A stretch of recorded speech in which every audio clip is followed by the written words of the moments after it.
Hey, English learners. Welcome back to the English PowerShift Podcast, your English podcast for daily life English, real conversations, and easy English listening practice. Yeah, this is where you learn real English through real conversations, not from boring grammar books. I'm Emma. And I'm Adam. So, Adam, how are you feeling today? How has your day been so far? Calm, easy, or a bit busy? To be honest, it was busy. It's been a pretty full day. I had work in the morning, then I went to the gym, and I also handled a few things during the day, but I'm feeling good now. How about you, Emma? I'm good, but a bit tired. I went to bed late last night because I was watching a movie, and I ended up staying up much later than I planned. Ah, so you were maybe wasting a little time. Maybe just a little, but it was a nice movie, and today I'm happy because we can talk with our listeners again. Same here. It always feels great to sit down with you, have a conversation, and help people improve their English. Yes, it really feels like we're all in one big room together. All right, small talk is over. Let's get into today's topic. Yes, before we start wasting their time. Right. Today we have a very important topic. Don't waste your time.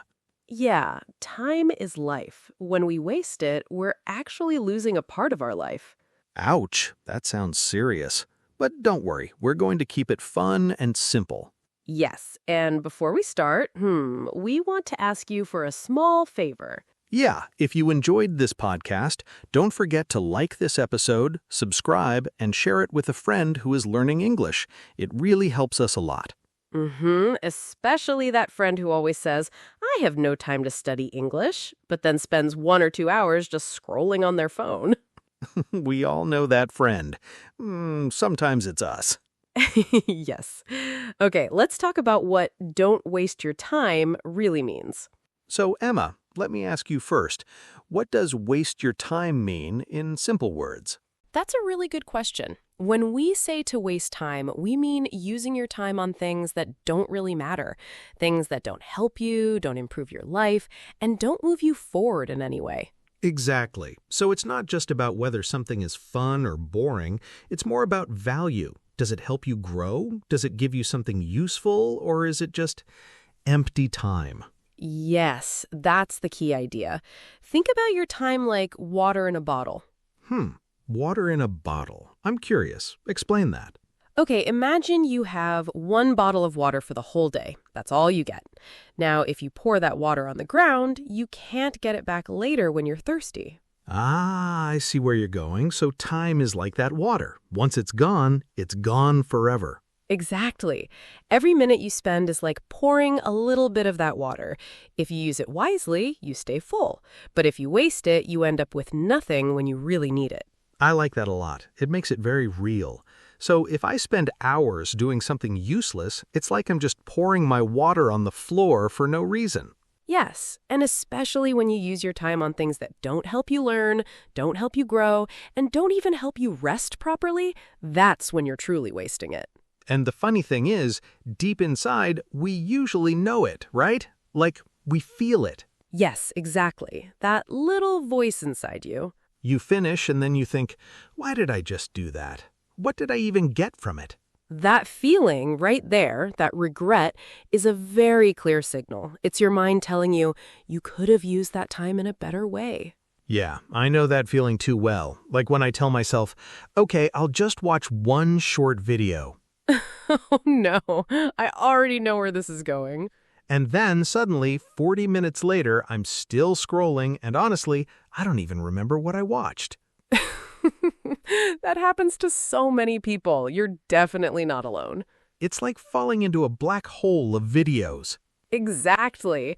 So now that we understand what wasting time really means, let's talk about something more important, how to stop doing it, especially when you're trying to learn English. Yes, because understanding the problem is one thing, but changing the habit is the real challenge. Right. And maybe the best way to start is with a simple story. I love that idea. Stories always make things easier to remember. Okay, so last month, one day, I was working on my computer for a long time. My brain felt tired, and I thought, all right, I need a break, just 10 minutes. That sounds very reasonable. A short break can actually help you focus better. Exactly, that was the plan. So I sat on the sofa, picked up my phone, and opened a funny video. Dangerous move. Yes, very dangerous. I watched one video and it made me laugh. It felt good. Then another video started automatically. And you said the magic words, just one more. Yes, just one more, and then another one, and another one. Classic. After some time, I started feeling a bit strange. So I checked the clock, and guess what? Let me guess, not 10 minutes.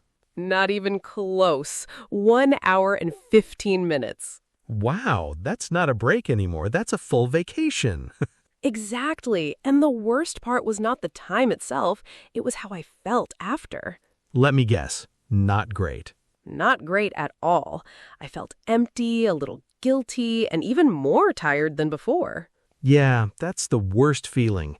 It's like time slipping away from you. Yes, like sand in your hands. You try to hold it, but it just falls through your fingers. That's a powerful image. So after that day, I told myself, okay, something has to change. I need to be more intentional with my time. That's an important word, intentional. It means you choose what you do carefully. You act on purpose, not just by habit or impulse.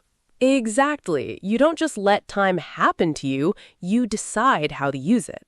And that's what we want to share today. Simple, practical tips that helped us take control of our time. Yes, real tips with small stories so they're easy to remember and easy to use in your daily life. Perfect. So, Emma, what's the first tip? All right, tip number 1, make a tiny plan. Tiny, not big. Exactly, tiny.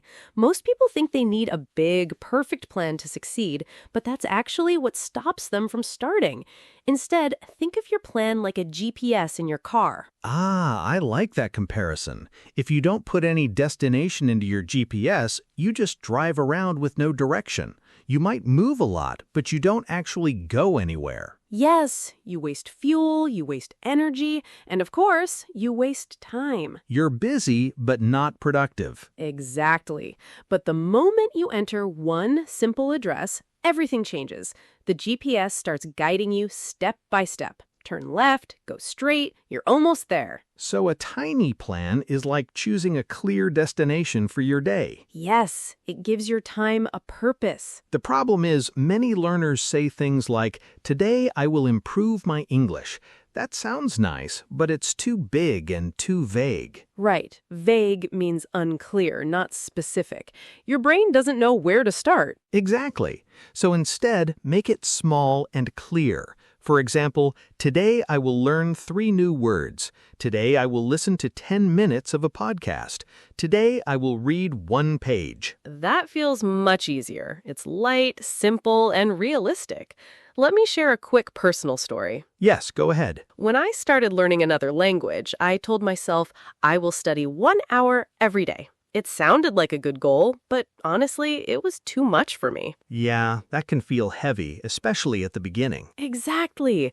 I got tired quickly, I started skipping days, and then I felt guilty. That cycle is very common. Big goal, no consistency, then frustration. So I changed my approach. I said, every day, just 10 minutes. That's my only promise. That sounds much more manageable. It was. And the interesting thing is, some days I actually did more than 10 minutes. But mentally, it felt easy to start because the goal was small. And consistency is more important than intensity. Exactly. I kept my promise to myself, and every time I finished, I felt proud instead of guilty. So the idea is simple. A tiny plan gives you a clear direction. You stop asking yourself, what should I do now? Yes, and that alone saves a lot of time and mental energy. That's a strong first tip. So what's next?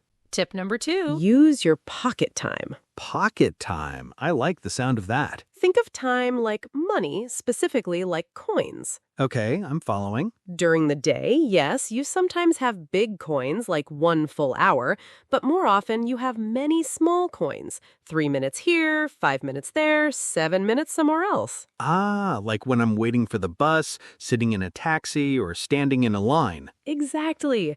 Those moments are everywhere, but most people ignore them. Or worse, they throw them away. Yes, they open their phone and just scroll without thinking. I've definitely done that more times than I want to admit. Same here. But here's the key idea. If you collect those small coins, they become something valuable. Small moments, big results. Exactly. For example, you can review your 3 new words while waiting for the bus, listen to 5 minutes of a podcast while doing the dishes, read a few lines while waiting for your coffee. That feels very practical. No pressure, just smart use of time. Yes, and I actually know someone who improved her English almost entirely using pocket time. Really? That's impressive. She has a full-time job and 2 kids, so she's extremely busy. She told me, I never have 1 full hour, but I always have small moments. That's a powerful mindset. So she used those small moments. 5 minutes walking, 10 minutes during lunch, a few minutes before sleep. And over time, it added up. Exactly. After a few months, she noticed real progress. She could understand more, speak more easily, and feel more confident. So those little coins turned into a big treasure. Yes, that's the magic of consistency in small moments. Maybe our listeners should ask themselves, where are my pocket times during the day? That's a great question, and the answer might surprise them. All right, what about tip number 3? Tip number 3, make English fun. Yes, because if it feels like a punishment, your brain will try to escape. Exactly. Imagine a child playing a game, Okay. and every few seconds, someone is shouting, "Be perfect, don't make mistakes." That child will stop playing immediately. Yes, the joy disappears, and learning works the same way. So if you make English stressful, your brain will avoid it. Exactly. But if you make it enjoyable through topics you love, videos you like, conversations that feel natural, you will come back to it again and again. So the goal is not perfection, it's connection and enjoyment. Yes, learning works the same way. Your brain doesn't enjoy constant pressure. If English always feels heavy, serious, and stressful, your brain will naturally say, "No thanks, I don't want this." So the real question is, how do we turn English into something enjoyable, something closer to a game than a punishment? A simple answer. Connect English to things you already love. That makes sense. For example, I love music. Perfect. Tell us more. There's one song I remember that helped me a lot. I printed the lyrics, the words of the song, and I listened to it again and again. I circled new words, tried to understand the meaning, and even sang it in the shower. I also tried to copy the singer's voice and pronunciation. Honestly, it didn't feel like studying at all. It just felt fun. But at the same time, I learned a lot. That's a great example. Learning without feeling like you're learning. Exactly. What about you? For me, it was stories and shows. I started watching a short series in English. At first, I used subtitles in my own language. Then, step by step, I switched to English subtitles. That's a smart progression. Yes, and after some time, something amazing happened. I could understand many sentences without even looking at the subtitles. That must have felt like a small victory. It really did, and those small victories are very powerful. They give you motivation to continue. So fun is not just extra, it's actually essential. Exactly. When you enjoy the process, you stay longer. And when you stay longer, you improve more without feeling like you're wasting your time. Right. If you watch a show in English and pick up new words and expressions, you're not just relaxing, you're growing. Yes. So tip number 3, don't just push yourself, play with English. Use songs, stories, games, and even funny videos with intention. Now I think it's time to talk about something a little dangerous. Yes, the dangerous object that almost everyone has in their hand. The phone. Exactly. Tip number 4, watch out for time thieves. Time thieves. I like that phrase. A time thief is anything that quietly steals your time without giving you real value in return. And for many people, the biggest one is social media. Yes, social media can be fun and useful, but if you're not careful, it just keeps taking and taking. I remember one evening I sat on my bed just to check one message. That was the plan, just one message. Let me guess, it didn't end there. Not at all. I saw a funny video, then another one, then a short clip, then comments, then even some random news. After a while, my brain felt completely full, but I hadn't really learned anything. That's such a common experience. You feel busy, but not fulfilled. Exactly. And when I finished, I felt tired and a little empty. So the solution is not to hate these things, but to manage them. Yes, we need to protect our time and our attention. One simple way is to create small rules. For example, when I study, I leave my phone in another room. Or I tell myself I can check social media only after I finish my tiny English plan. Sometimes I even turn off notifications for 1 hour. That's very effective. I think of it like this. If a thief is outside your house, you don't argue with him. You lock the door. That's a strong image. You don't need to fight distractions. You just make them harder to reach. And when you protect your focus, something amazing happens. You do more in less time. Exactly. You stop losing time and you start controlling it. And that gives you a very important feeling, control over your own life. Now I have an important question, Emma. When we say don't waste your time, does that mean we should work and study all the time, every single minute? No, not at all. And this is very important. Rest is not wasting time. I'm really glad you said that. Think about your mind and your body like a phone battery. I like where this is going. If you use your phone all day without charging it, what happens? It dies. Exactly. And it stops working. We're the same. If you never rest, never relax, never disconnect, your energy goes down, your focus disappears, and even simple tasks feel difficult. So rest is not a luxury, it's necessary. Yes, the difference is how you rest. Good rest gives you energy back, like walking, talking to a friend, light entertainment, or even watching something in English that you enjoy. But bad rest, like endless scrolling without thinking, actually makes you more tired. Exactly. So the goal is not to remove rest from your life, but to make it intentional. So in the end, it's all about balance. Yes, use your time with purpose, protect it from distractions, enjoy the process, and give yourself real rest when you need it. That sounds like a complete system. Simple, but powerful. So, Adam, we used some big and important words today. Yeah, maybe we should slow down and take a quick look at them before we finish. Good idea. Let's do a small word tour. These words can really help you if you want to stop wasting your time.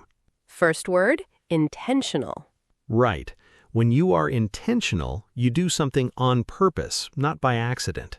For example, I am intentional with my time. I choose to study English for 10 minutes. Or, I want to be more intentional and stop scrolling for 1 hour. Next word, vague. Vague means not clear, not specific. For example, I want to improve my English is vague. But I will learn 3 new words today. That's clear. Then we have pocket time. It's not a dictionary word, but it's a great image. It means those small moments in your day, 5 minutes here, 10 minutes there, when you're waiting. For example, I use my pocket time to listen to English. Or, I want to stop wasting my pocket time on random videos. Next, distracted. Distracted means you can't focus because your attention keeps jumping from one thing to another. For example, I feel distracted when my phone is next to me while I study. Or, the TV distracts me when I try to read. And we loved this expression, time thief. Yes, it's a good one. A time thief is something that quietly steals your time without giving you anything valuable in return. For example, mindless scrolling is a time thief for me. Or, I turned off notifications because they were big time thieves. We also use the word invest. Yes, to invest means to use your time, energy, or money now to get something better in the future. For example, when I listen to an English podcast, I invest in my future. Or, you didn't waste this episode. You invested your time in learning. Another important word, routine. Your routine is what you usually do every day, the pattern of your daily life.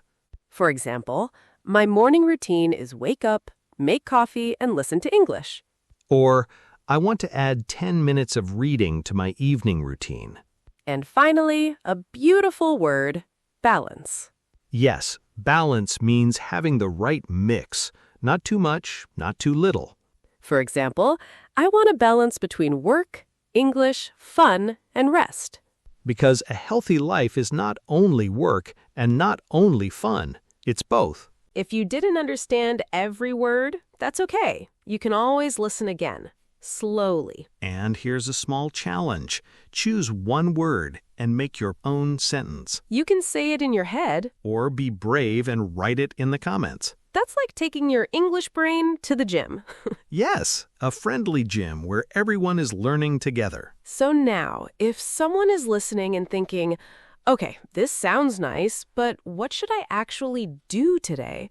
What can we tell them? Let's give them a simple plan. Step 1, choose one tiny English goal for today. For example, I will learn 3 new words from this episode. Step 2, decide when you will do it. During your pocket time, on the bus, at lunch, or before bed. 3, make it a little fun. Use a song, a show you like, or listen again to part of this podcast. Step 4, when you finish, say something kind to yourself. Like, nice, I used my time well, or good job, I did my plan. That small sentence can completely change how you feel about learning. Yes, you stop being your own enemy and become your own coach. I really like that idea. Your own coach. Let's quickly recap everything. Good idea. Tip 1, make a tiny plan, like a GPS for your day. Tip 2, use your pocket time, the small minutes that add up. Tip 3,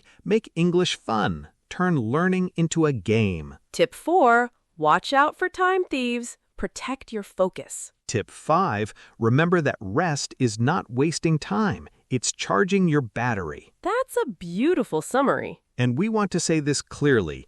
Your time is valuable. You don't need to be perfect. You just need to be a little better each day. Even 10 good minutes every day can completely change your English over time. And we truly believe you can do it. Now it's your turn. Yes, here's a question for you. What is one thing that wastes your time? And what is one small change you will make after this episode? Write your answer in the comments. Your idea might help someone else, too. And if this episode helped you, don't forget to like, subscribe, and share it with a friend who also wants to use their time better. Thank you so much for spending this time with us. You didn't waste it, you invested it in yourself. This was the English PowerShift Podcast with Emma and Adam. Until next time, use your time wisely and be kind to yourself. Bye-bye. Take care.